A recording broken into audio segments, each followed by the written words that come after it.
The armoire shouldn't have sounded hollow. Mason Hale knew wood, knew the language of its age, the hairline checks that spidered through oak like frost on a window, the way a good hinge sighed rather than squealed. What he didn't know, standing barefoot on the kitchen's cold linoleum at 2 a.m, was why a tap near the bottom corner answered back with a timid, muffled thud. He tried it again, knuckle to grain, and there it was, a heartbeat where there shouldn't be one. Outside, the Nebraska wind pressed its cheek to the farmhouse and blew in long, even breaths that made the windows tick. The kitchen smelled like dish soap and last night's coffee. Overhead, the light buzzed faintly, a blue-white coin of fatigue. The armoire's door, carved with garlands and a lopsided sunburst, yawned open in front of him, empty, but for a hanging rod and a dust-furred floor that had left his fingers gray when he cleaned it earlier. The estate sale tag still dangled from a silk ribbon on the handle, $35, penciled tight, as if the price had been embarrassed to be seen. Scout? Mason whispered. The dog padded in, claws clicking, nose up. He was a lean mixed breed with the color of buckwheat and a face that made strangers soften. He pressed his whiskers to the lower left corner, sniffed, then looked up at Mason with a question. You hear that too? Mason pressed again. Thud. Not air. Not rot. Something that answered back like a trapped sound. He slid his hand along the back panel and a splinter found him. He hissed, stuck his finger in his mouth, tasted iron. The cut snapped him awake in a way coffee never did. He turned to the drawer by the sink, rummaged under the elastic bands and spare screws until he found a flathead screwdriver and a painter's putty knife. A house at 2 a.m. has its own kind of church hush. Even the microwave clock blinked gentler. Mason knelt, set the putty knife against the board where the wood grain ran uneasy, a shade off. He pried, wincing at each creak. The board resisted like an old jaw. Then, with a soft, tired pop, it gave. Behind it, black, not a cavity, a sleeve, thin as a skimming book. He slid the putty knife underneath, lifted, and drew out a sheath wrapped in oiled cloth the color of old tea. It left a print in the dust like a body getting up from bed. His breath shortened. The cloth was stitched with 2 initials at the corner. Careful, patient, AC. He unwrapped it on the kitchen table. The cloth whispered. Paper inside, crisp despite its years, exhaled a smell like a library on a rainy day. Linen, dust, time. The top sheet was typed, its ink browned. Bearer certificates. Beneath, a neat stack of bonds stared up. Federal Reserve seals ghosted in the corner. Numbers in long, proud lines. Coupons still attached like teeth. Mason said out loud, because it felt safer to put the thought in the air than leave it rattling inside him. This can't be real. Wind shouldered the house again. The armoire loomed in the doorway. Suddenly a stranger. In the other room, Lena shifted in bed and the old mattress springs made that gentle complaint he loved. Scout sat down, ears forward, then sideways, confusion softening into a wag that said he was happy because Mason was. The phone on the counter reflected his face in its dead screen. 32. The farmer's tan that never faded even in winter. The months of thin sleep under his eyes. He hadn't meant to wake Lena. He hadn't meant to wake up everything. He touched the first bond with one finger as light as if testing a bruise. The paper didn't crumble. It held. He counted the zeros once, then again, as if he'd been given permission to. The hollow in the armoire had been a throat all along, and now it had coughed up a word that might save them, or bury them. They bought the armoire because their house needed a place for coats and hope was on sale. The Hale farm makes its own clocks. There are dawns when the roosters are off by a minute and you can feel the whole place dragging itself into day with the reluctance of a heavy blanket. That week, the tractor's starter gave up like a man sitting down in the middle of a field. Seed prices ticked up, corn bids ticked down, and a letter with government letterhead arrived with the soft menace of a snake. Notice of intent to collect. On Thursday, Lena stood by the window with the envelope trembling in her hand and said, "We have to sell something." Friday's estate sale came like weather. They drove into town under a bruise-colored sky that smelled wet despite the forecast. The auction was a spread of lives arranged on tables, fluted glass, jarred buttons, a box of Polaroids with smiles that hadn't heard yet. Mason and Lena had $60 in cash, maybe 3 more in quarters rolling around under the seat. They planned to buy a rocker for the porch and maybe a mirror for the hallway to make the space look larger than it felt. The armoire wasn't handsome in the way new furniture is. It was handsome in the way that asks you to look twice. Its carvings had been made by hands that weren't paid enough and loved the work anyway. One door hung just a touch proud. Inside was the ghost of something that once smelled sweet. Cedar, maybe. A sticker in the back, blistered from time, said Crandall and Sons, Des Moines, 1923. The man running the sale, a wiry guy named Wally with a fedora and one ear that seemed to listen for trouble, tapped the side and said, "Solid oak, needs a little love." "Don't we all?" Lena said, and smiled like the sun had finally decided to clock in. They got it for $35 because the last bidder looked at Mason's mud-caked boots and decided to be kind. They hauled it home in the pickup, tied down with baler twine and the kind of superstitions farmers call knots. Scout rode in the cab, his breath fogging the window in tides. They laughed, because laughter is cheap and spends well. If you're watching this now, if you've ever dragged something home because it felt like luck might be hiding in it, hit that subscribe so we can look for it together. Tell us where you're watching from. Coast, plain, city window, back porch swing. Stories travel better when they know where they're going. Back at the farmhouse, they heaved the armoire through the door where the frame carries a dent from the day Mason's father moved in a piano that never quite learned a song. The kitchen took on that smell again. Cedar, dust. A page turned and held up to the light. They set it against the wall by the school photos, and the calendar that still said June and September. "Perfect," Lena said, and then she did the thing that made Mason love her since they were kids at county fair. She pressed her palm to the wood as if to say, "We'll take care of you. Take care of us back." Later after supper, after the talk that circled Det like a hawk that won't commit to the dive, after Scout settled into the warm crater he dug under the table, after the kettle hissed and the night clicked into place, Mason stood alone with the armoire and listened. Not for anything special. Not yet. Just listening like you do to rain or prayer, because even silence has a story if you give it a chair. He tapped, a casual nothing tap, and the armoire answered. Morning found them both bleary and bright, the way you are when you've seen a ghost, but it promised a miracle. Mason had slept in 2-hour pieces, and each piece contained the same thought wearing a different hat. What if it's real? What if it's illegal? What if it's worthless? What if it saves us? On the table, the bonds fanned out like a hand you could win the world with. The coupons along the edges were uncut, dozens of them. A seam of perforations that looked like a road dotted across a map. The dates marched into a past that felt more solid than tomorrow. 1947, 1948, 1950. Each bond bore the bearer's promise, the chilled bureaucratic poetry of value. Lena tied her hair back with a rubber band and leaned in. "Careful," she said, but her voice held something like a laugh, not the sound itself, the shadow of it. "Who hid these?" Mason pointed to the cloth initialing. "AC. Crandall and Sons," she said, glancing at the blistered sticker. "Or someone else." He rewrapped the stack. They ate toast they didn't taste and found themselves speaking in whispers as if the house had turned into a museum. Mason pulled out his laptop, the hinge creaking like an old knee. Internet pages bloomed. Search terms stacked. Are old bearer bonds real value?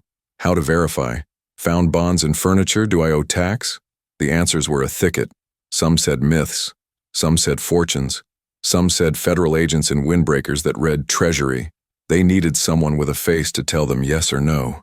In town, there was one man people brought their maybes to, Virgil Crane. He called his shop Crane's Curiosities and made a point of arriving 5 minutes before you so you'd feel late. He'd grown up under neon and came to the Plains for reasons that changed with the audience.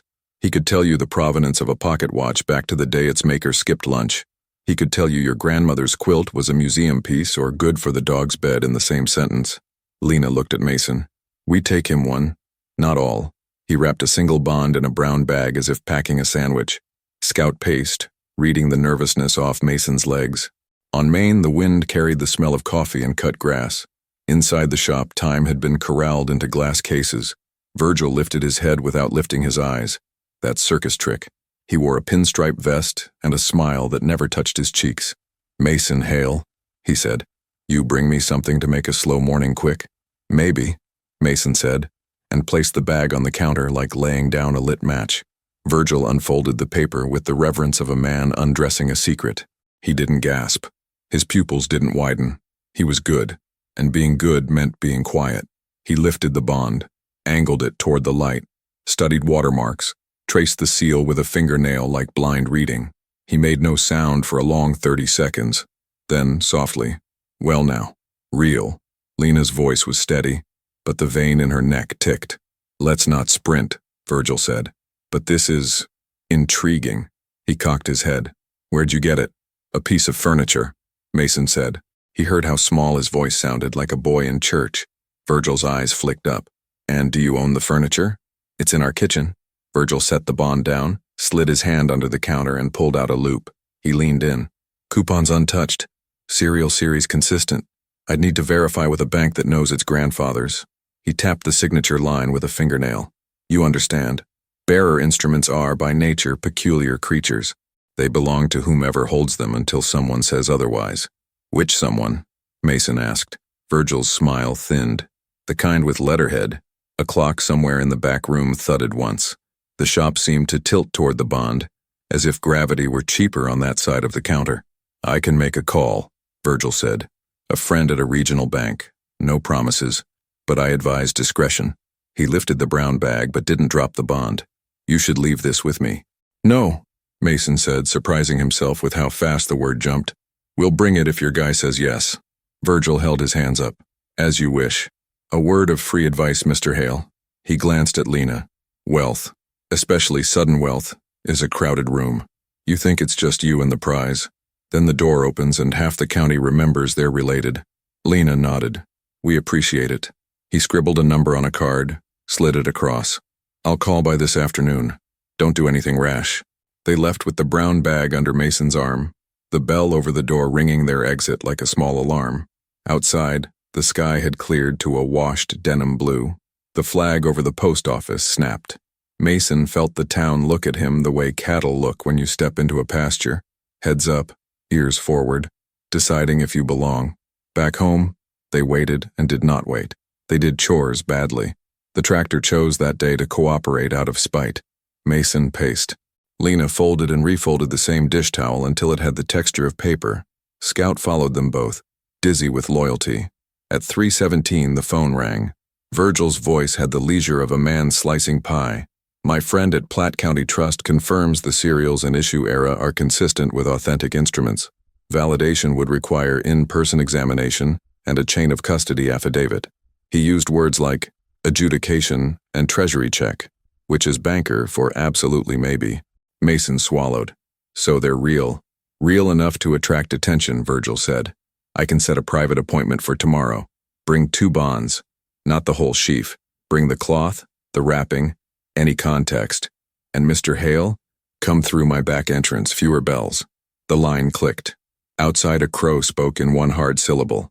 Lena exhaled. "We need to hide the rest." They slid the bonds back into the hollow, wrapped the panel in painter's tape and dragged the armoire to cover the mark the putty knife left on the wall. They hid the 2 bonds in a flour tin. The house settled as dusk drew its shawl up. The fields darkened like a photograph in chemicals. Somewhere a truck slowed in front of their drive, thought better, moved on. That night Mason woke to Scout growling, a low rolling sound like thunder over far hills. The dog stood, hackles up, staring at the kitchen door. Mason heard it then, a footstep on the porch. The back door latch was old but honest. It rattled before it failed. Mason was halfway down the hallway when it did both. The sound was as small as a coin dropped on tile, but it might as well have been a shout. He grabbed the first thing at hand, a length of pipe he'd kept to restake a fence, and stepped into the kitchen with his pulse like a hammer in a sink. A figure stood between the armoire and the door, haloed by the thin, dusty moonlight. For a blink, both men froze, caught between fight and apology. Then the figure moved wrong, fast, sure, toward the armoire, and Mason didn't think. He swung the pipe. The stranger twisted. The pipe grazed a shoulder with a sound like biting into an apple. The man hissed, then shoved hard. Mason stumbled, clipped the table. The bonds in the flour tin flashed in his mind like a flare. Scout launched himself, teeth a white arc, catching denim and calf. The man yelped, kicked, and Scout slid across the linoleum, claws scrabbling. The man's hand went to his belt, metal glinting. Not a gun. A long, thin pry bar. "Stop," Mason said, and the word came out like a plea, not an order. He didn't stop. The bar kissed the panel seam, the very place Mason had found, and the wood made the same surrendering pop. The man's breath hitched. "There you are," he whispered. A light flared in the hall. Lena's silhouette appeared, the phone in her hand like a prayer answered. "I'm calling the sheriff," she said, and for once Mason heard the iron in her. The man's head turned. Just a fraction, just enough. Scout retook the calf, the pain buckling the man, and in that slice of a second Mason brought the pipe down. Not a killing blow, God, he couldn't, just enough to make bones remember their limits. The bar clanged on the floor. The man crumpled to one knee, swore. He shot out a hand, snatched a shape from the hollow. Mason couldn't see what, and tried for the door. He didn't make it. The hallway filled suddenly with boots and a voice that carried authority like a badge. "Hands where I can see 'em!" The porch light burned up the room to a hard shade of white. Deputy Mallory, big as Harvest and twice as unavoidable, stepped through, gun low, eyes ice clear. Behind him, young Deputy Cruz's face shone with adrenaline and the novelty of a real call. Later, Mason would learn that Wally from the estate sale had a conscience that kept farmers' hours. He'd seen Virgil's car at their place from his route the previous afternoon. He'd heard rumors. He'd called Mallory, just in case good people needed watching over. In small towns, grace often arrives disguised as meddling. The intruder's face came into focus. A scar threaded his jaw like bad stitching. Not local. Not a man you run into at Tractor Supply and nod to. He looked at Mason with the sharp, assessing stare of someone who made a living testing locks. Mallory cuffed him. "Name." Silence. "Fine. We'll get acquainted downtown." He turned to Mason and Lena. "You two okay?" Lena nodded, but her hands shook where they held the phone. Scout stood on 3 legs, one paw lifted, tongue lolling, eyes bright with the thrill of purpose and pain together. Mason's hands began to tremble now that they were allowed. Cruz retrieved the pry bar, whistled. He knew what he was after. Mallory's gaze slid to the armoire and the loosened panel. "Do I want to know?" Mason swallowed. "We found something. In the furniture." He said it simply because anything else would be pretending they could keep this small. Mallory's jaw ticked. "You can tell me or you can tell me with a lawyer, but either way, you're gonna want this documented so it doesn't disappear into the wrong pocket. I've seen too many good things get their throats cut by daylight." He had them sit. He took statements with the calm of a man splitting kindling. He photographed the armoire, the hollow, the cloth. Mason brought out the flour tin with the 2 bonds. Cruz's eyebrows tried to leave his face. Mallory didn't blink. "Tomorrow morning," Mallory said, "you two are going to the bank with me. We're going to log these, seal what needs sealing, and get a judge to bless any move you make. You didn't steal these. They were on your property, bought fair, found fair. That's a start." He left 2 cruisers idling by the drive till dawn, the red and blue painting the cottonwoods with nervous color. The intruder traveled to a cell wearing his handcuffs like borrowed jewelry. At 9 sharp, the bank smelled like polished wood and old decisions. Platte County Trust wasn't big, but it held its shoulders back. Virgil was already there, leaning in the corner of the lobby with a face that said, "I told you noise attracts." Beside him, a man in a conservative tie introduced himself as Mr. Denham and shook Mason's hand with both of his. He had banker's hands, soft, dry, confident. In a back room, under a camera and a ceiling vent that hissed respectfully, the bonds lay across green felt. Denham spoke in paragraphs.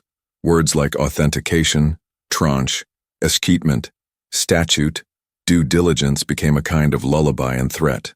He explained that bearer bonds were ghosts in modern finance. Some outlawed, some honored, all treated like wild animals that might bite. He explained that the bonds would need verification with the issuing body, that the coupons would require a process that sounded like the Stations of the Cross.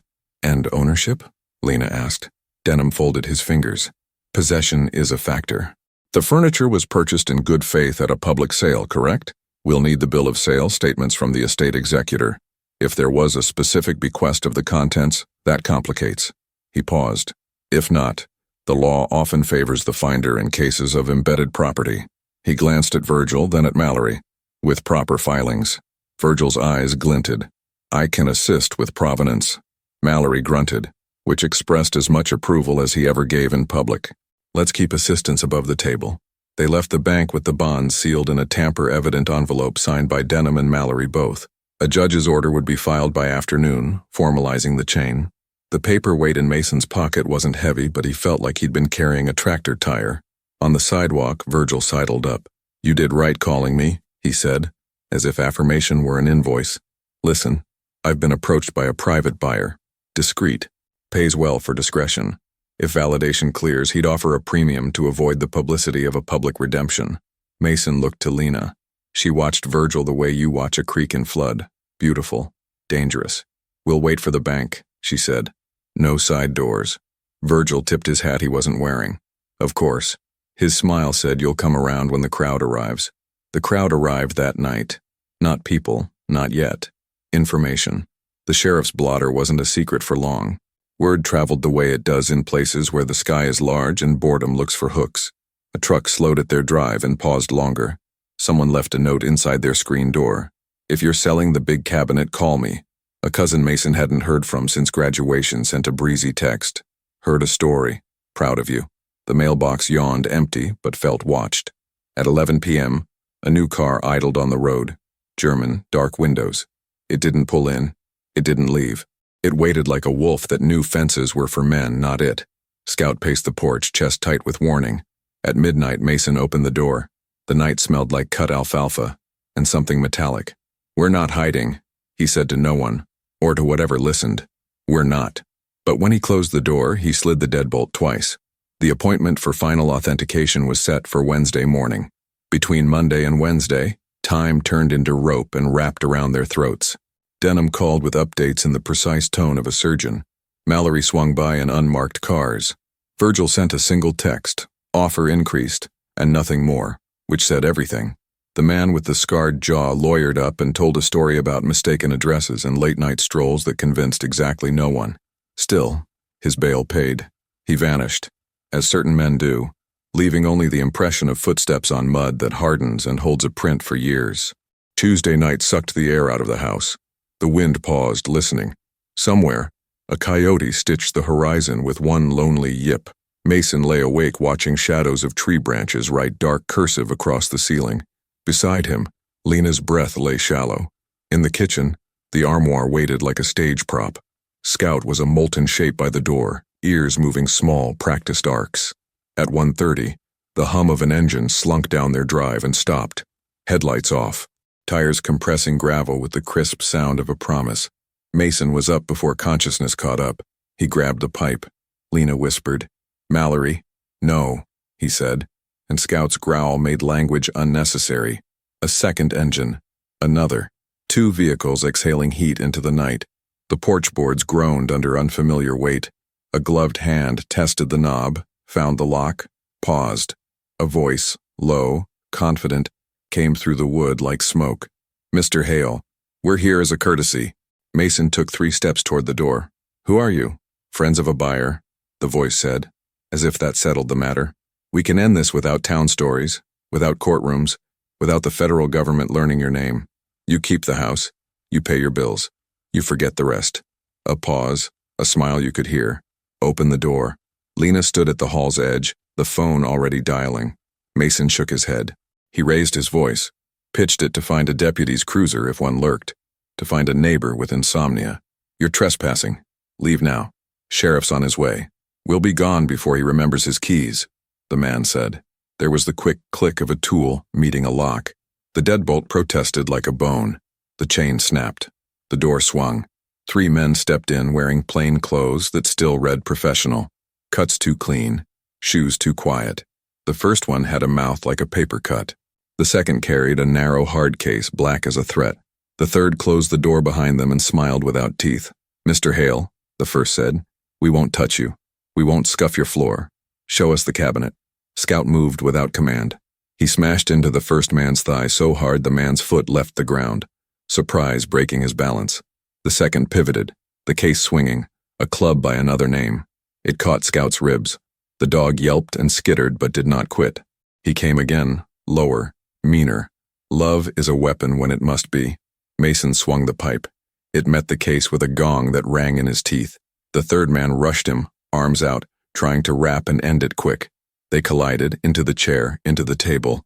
Bonds, sealed, jumped like fish but did not tear free.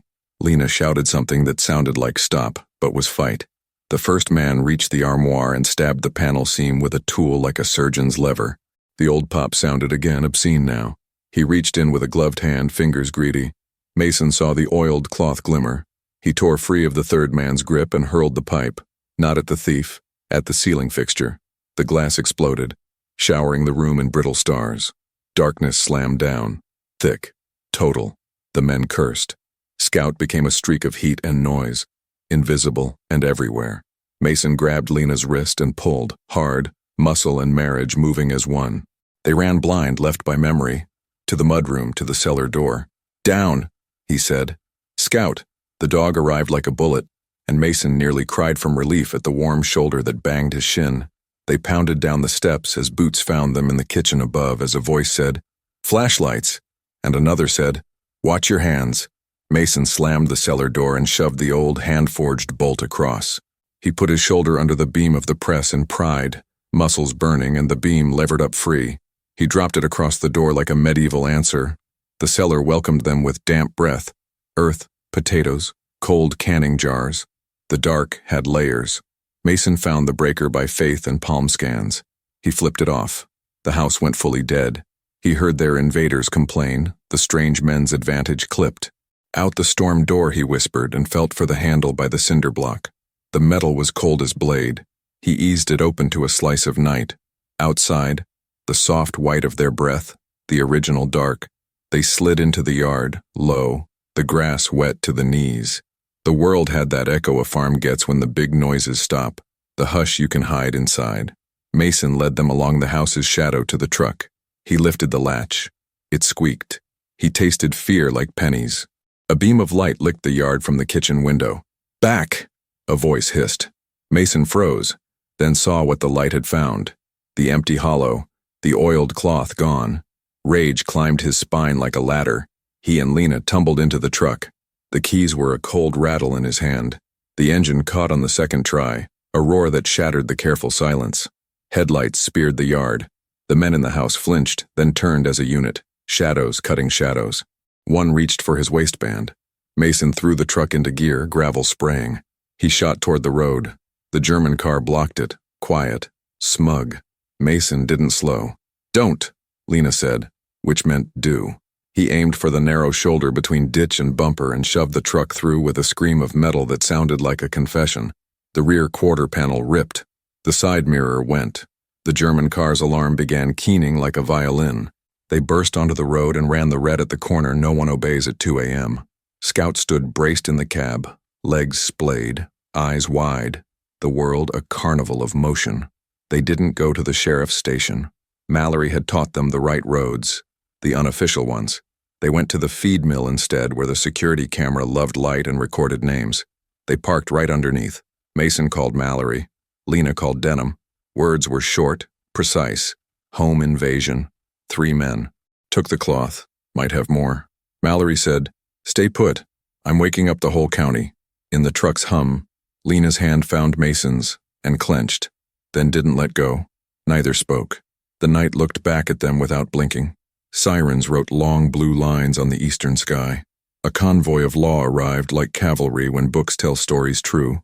Mallory's cruiser slid in front. He stepped out with a look that said a warrant had just been born somewhere. He peered into the cab, took in the dog, the blood a little someone's on Mason's knuckles. "You did good," he said, and meant it. Back at the house, the kitchen was a crime scene and a proverb. Deputies in gloves drew chalk lines in notebooks. The armoire stood open, heart exposed, panel pried, a rib cage without its organ. But the hard case lay on the floor by a chair leg, half unzipped in the chaos. Cruz nudged it open. Inside, tools, picks like lock dentists use, but also something else tucked in a side pocket, paper, oiled cloth's twin, smaller, folded into a neat pocket square. Lena lifted it with tongs. The initials were there again, AC, stitched with the same patient hand. Inside, not bonds, a letter. Denham arrived with his tie loosened, surprising himself with his speed. He read the letter under Mallory's light, lips moving. Then he laughed once, a small burst of joy that didn't suit his professional face. Well, they were looking for the wrong treasure. The letter was from Arthur Crandall, the cabinet maker whose sticker blistered in the armoire, dated December 12, 1939. It described a second concealment, a bank box number, a key's hiding place, and an instruction, to be delivered to the bearer of this note upon presentation of the cabinet's receipt, as Mr. Crandall wishes to settle accounts with a soldier's family, should he not return. The receipt number matched the auction tag's handwritten scrawl. The key, said the letter, was under a false foot in the armoire's right front leg. Cruz turned the cabinet on its side with gentle care. The leg offered a plug the size of a dime. He pried. Inside, wrapped in wax paper, a tiny brass key lay like a baby tooth. Mason couldn't breathe for a moment. The bonds mattered. But this was intention.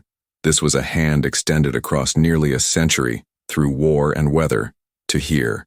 The bank box, Denham said softly, eyes shining with the thrill of clean puzzles, may contain documentation that makes redemption straightforward, or it may contain the thing itself, born of 1939 and sleeping since. Mallory's radio crackled. A unit had stopped 2 men on County Road 8, car hot, stories thin. In the back seat, an oiled cloth bundle, wrong size for what mattered most. Let them have the decoys, Mallory said. And in that sentence there was affection for the Hales and a kind of stubborn local justice. The safe deposit box lived in the vault at Platte County Trust behind a door that looked like a submarine's idea forever. Denham's hand shook when he inserted the key. The tumblers rolled with a sound like tiny pebbles in a jar. The box slid forward, dull gray, humble. Inside, a ledger and another letter. The ledger listed bonds by serial number and value, yes, and coupons, yes, each recorded with a neatness that made Lena smile. Arthur Crandall had been a careful man.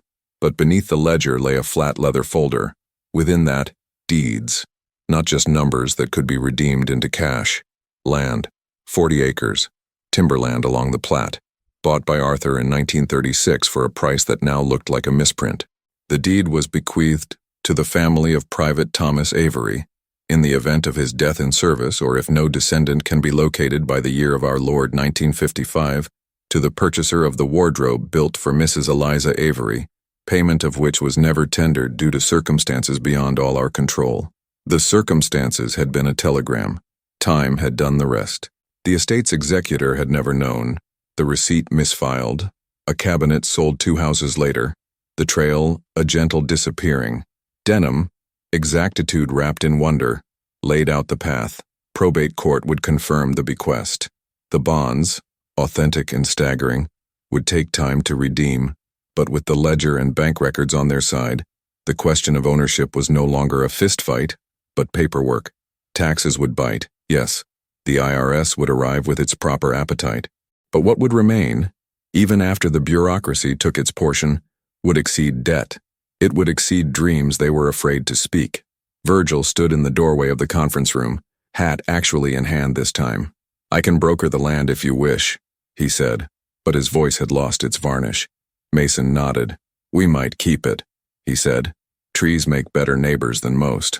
The scar-jawed intruder pled to trespass and attempted burglary. The men in plain clothes found their plain consequences. The whispers in town rolled their eyes elsewhere, as whispers do when denied oxygen. Wally from the estate sale brought a pie that could make you believe in God. In the kitchen, the armoire stood against the wall as if it had grown there. Panel repaired, its hollow now a story instead of a secret. Lena hung coats inside it with a ceremony that made Mason smile from somewhere near his ribs. Scout, scar fading, chose the floor beside it as his preferred kingdom. On the table, a single bond lay framed under glass, because sometimes you need to see the hinge your life turned on. Mason took the notice from the government, the one that sounded like a snake, and set it on the table next to the bank's letter promising redemption in installments that felt like rain after a dry summer. He called the number on the notice and paid what they owed with a laugh that made the woman on the line laugh too, though she didn't know why. They did not become different people. They became themselves without the constant noise of ruin. They fixed the porch. They replaced the tractor's starter with one that sang. They set aside money for college for kids not yet here, and for the kind of emergencies that have nothing to do with money. On Sunday they drove out to the timberland, their timberland, and stood under sycamores that made the sky into puzzle pieces. The river talked to rocks with old gossip. They breathed in a smell that was more than green, a smell that contained the word after. "What do you think Arthur wanted?" Lena asked, leaning her head on Mason's shoulder. "For something unjust to be bent back," Mason said, "for weight to be moved from the wrong place to the right." They left a small plaque on a post near the path. AC to those who came after, paid in full. If you've stayed with us till now, if you've felt the kitchen light buzz at 2 a.m., if you've pressed your knuckles to old wood and listened for a heartbeat, there's another story waiting up next that I think you'll love. Click through and come along. And if you haven't yet, subscribe. Tell us where you are, what you've dragged home, and what you hope is hidden inside it. Sometimes what's buried isn't loot. Sometimes it's a promise someone made to a stranger they hoped would be you. Here, the wind is easing. The house is quiet in the right way. Scout is asleep by the armoire, and if you listen very closely, you can hear it. Not a hollow thud anymore, but the soft sound of a life filling in.